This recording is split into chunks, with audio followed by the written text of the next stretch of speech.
The topic of our conversation is the road to a cashless society. Why is a cashless society so wonderful, Ajay?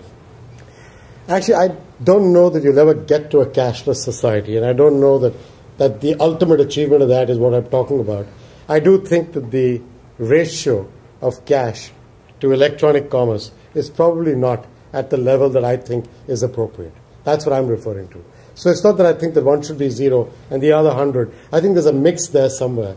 But where we are today, where 85% of the world's retail transactions are in cash and only 15% are in electronic forms, to me, strikes me as the wrong balance.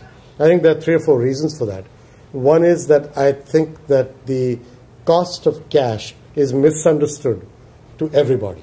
There is a cost of cash in so many different ways: to print it, to secure it, to transport it, to deliver it, to exchange soiled notes, to have ATMs, to have bank branches, for a merchant to handle it, for a consumer to handle it, theft, the cost of sending money to people. There's a ton of different reasons why there's a cost of cash. The second part is, I think, for consumers, the use of cash versus the use of different forms of electronic commerce. I mean, think of online purchasing, which a number of us probably do a fair amount of. I do most of my things online these days. I actually don't fit the mold of the fact that e-commerce is only 8% of retail transactions in the US. For my family, it's much higher.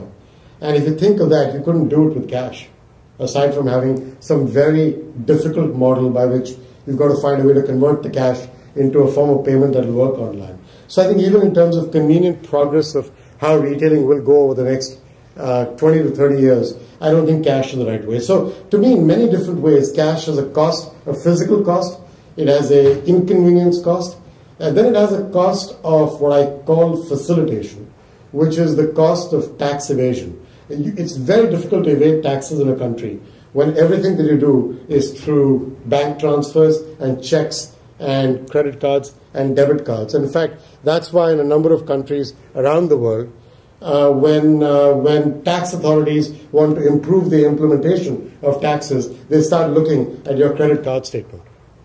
And so there's a tax evasion cost of cash.